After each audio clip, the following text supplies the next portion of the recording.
వాళ్ళ నాన్నగారు ఉన్నారు మనతో పాటు. సార్, అతను విదేశాల్లో ఉంటారు కాబట్టి ఇక్కడ ఏం జరుగుతుంది ఏంటి అన్నది బహుశా ఆయనకి తెలియకపోవచ్చు. బట్ ఇక్కడే ఉంటారు. మీరు కోడల్ని మనవళ్ళని చూడడానికి ఇంటికి వెళ్ళడం కానీ, ఎప్పుడైనా ఇలాంటి సమస్యలు ఎదుర్కొంటున్నాను అని చెప్పడం కానీ ఏం చెప్పారు? మాకు ఏం చెప్పమ్మా, ఆమె ఉప్పల్కా ఉంటుంది, ఏమో భీమాలు ఉంటాయి, ఇక్కడ ఉంటుంది, ఇక్కడ ఉంటాం. అయితే ఎప్పుడన్నా ఒకసారి చాలా రోజుల కింద నెలకు అట్లా మాట్లాడుతుంది అంతవరకు. కానీ మేము కూడా ఈ అబ్బాయితోనే దుబాయ్ ఉంటాయి కదా, చదువు వారానికి ఒకసారి అబ్బాయి ఫోన్ చేశాడు. నాకు 30 తారీఖు కూడా ఫోన్ చేసిండు. డాడీ బాగున్నావా, ఎట్లున్నావు, ఆరోగ్యం బాగుందా అంటే మంచిగా ఉంది డాడీ అని చెప్పిన.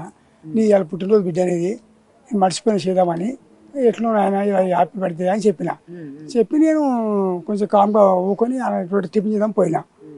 మా అయ్యప్పుడు ఫోన్ చేసింది, అంత నాకు తెలియదు. అన్నయ్య సింగవారం రాండి అని చెప్పింది.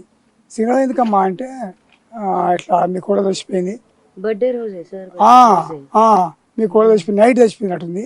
తెల్లారి కరెక్ట్ 9 గంటలకు మాకు ఫోన్ చేసింది, అన్నయ్య మీ కూడా చచ్చిపోయింది సిగ్నవారం రమ్మంటే. అరే సిగ్నవారికి ఎందుకు, దేని గురించి అటాక్ వచ్చిందా, ఏమైనా హాస్పిటల్కి పోతే తమ తీసుకొచ్చి హాస్పిటల్ చచ్చిపోయిందా అనుకుని మీ ఇద్దరు ముసలి వాళ్ళం. నాకు బండి నడిపి రాదు, కార్లు ఏం లేవు, మా కొడుకులు అంతా బయట సీట్లు ఉంటారు, దుబాయ్లో ఉంటే 2 సీట్లు ఉంటారు. మా సడకుడికి సోమవారం పైనకు వాళ్ళకి చుట్టూ అందరికి ఫోన్ చేసిన, ఇటు సంగతి అంట రాని బిడ్డ మీరు కార్ తీసుకొని రానంటే. ఇద్దరు కొడుకులు ఫోన్ చేసినా మా సడకులు ఉంటారు దగ్గరనే 5 కిలోమీటర్ల మా తోడళ్ళు ఉంటారు. ఇద్దరు ఫోన్ చేసిన రాని బిడ్డకి ఇట్లా జరిగింది అంటాను.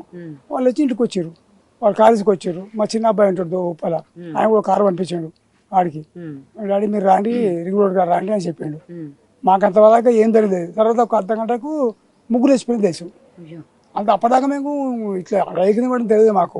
ముగ్గురు చచ్చిపోయిందని చెప్పి ఇన్ఫర్మేషన్ వస్తుంది మాకు. ఏం చేసింది, అరే ముగ్గురు చచ్చిపోయింది ఇది ఎందుకు వచ్చేసారని చెప్పి మాకు అర్థం కదా. మా చుట్టాలు మా కొడుకులు వచ్చినాక అది హాస్పిటల్ పోయినాం.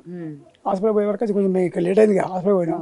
అక్కడ హాస్పిటల్ అక్కడ మళ్ళీ ప్యాక్ చేసారు, వ్యాన్లు ఎక్కిస్తారు. అంతే వ్యాన్లు ఎక్కిస్తే వచ్చినాక కొడుకు ఫోన్ చేసాం, బిడ్డ తీసుకోపోవాలంటే ఉప్పలు తీసుకోపోని చెప్పిండు.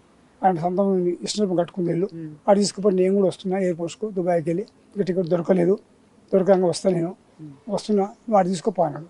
వాడు తీసుకుపోయి 1 గంట సేపు ఉంచినాక నేను అనుకున్నా నా మనవడు మావరాలు రేపు ఏం పెట్టలేక తల్లి సరే తీసుకుపోదాం అనుకుని నేను మా ఇంటికి అన్నీ చేద్దామని చెప్పి మళ్ళీ ఇటు తీసుకొచ్చి ఇక్కడ స్టాప్ చేసినాం గై సంగతి తల్లి. ఆ తర్వాత అబ్బాయి వచ్చిండు, ఇంటికి వచ్చిండు.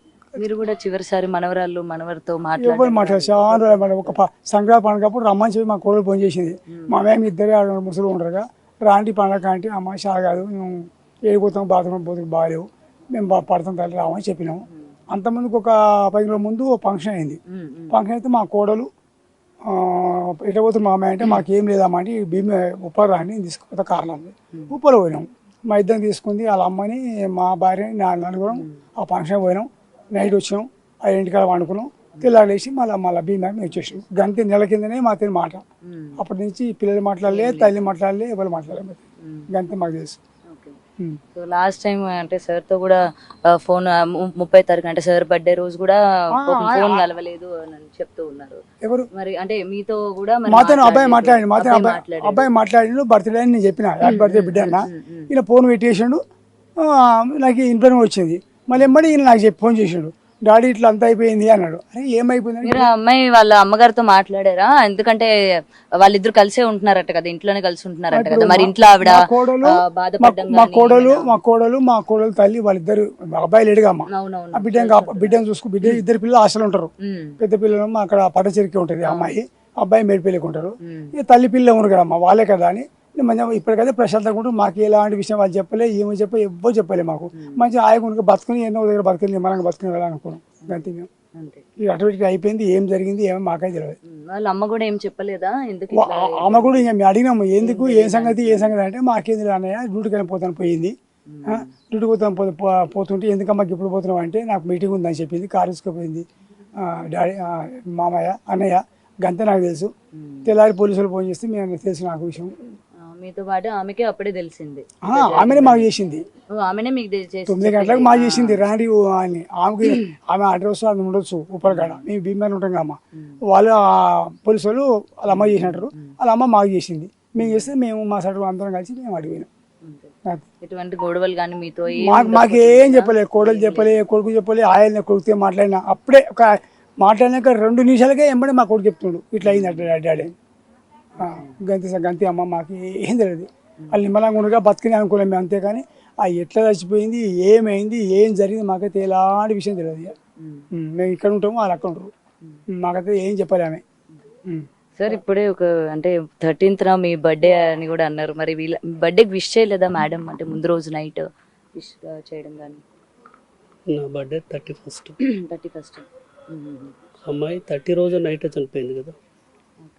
రైట్. అయితే భర్త అలాగే వాళ్ళ మామగారి మాటల్లో కనుక విన్నట్లయితే అసలు ఏం జరిగింది ఏంటి, లేకపోతే తను ఎటువంటి సమస్యతో బాధపడుతుంది, లేకపోతే మానసికంగా ఏమైనా సఫర్ అవుతూ ఉన్నారా, ఫైనాన్షియల్గా ఏమైనా సఫర్ అవుతున్నారా అన్న వివరాలు ఎప్పుడు కూడా ఎవరితో చెప్పనట్టు కూడా ఇక్కడ మనకి క్లియర్గా స్పష్టమవుతుంది. ఇటు భర్తకి సంబంధించి కూడా ఎటువంటివి ఇన్ఫర్మేషన్ ఇవ్వలేదు అనేది ఇక్కడ భర్త కూడా క్లియర్గా చెప్తూ ఉన్నారు. అసలు ఎందుకు చనిపోయిందో నాకే డైలమాలా ఉంది, నాకే షాక్లో ఉన్నాను నేను, అసలు ఏం జరిగిందో అర్థం కావట్లేదు. దేవత తను మా ఇంటికి వచ్చినప్పటి నుంచి చాలా బాగుంది అని చెప్పి ఆమె చాలా బ్రేవ్ అని కూడా చెప్తూ ఉన్నారు వాళ్ళ హస్బెండ్. మరి వాళ్ళ మామగారు కూడా ఏం జరిగింది ఏంటనేది అర్థం కావట్లేదు, అమ్మ ఎందుకు చనిపోయిందో కూడా తెలియదని ఇక్కడ వీళ్ళైతే చెప్తున్నారు. మరి పోలీసులు ఈ కోణంలో కూడా దర్యాప్తు చేస్తున్నారు. ప్రెసెంట్ ఆమె మొబైల్ ఫోన్ అండ్ ల్యాప్టాప్ కూడా స్వాధీనం చేసుకున్నారు.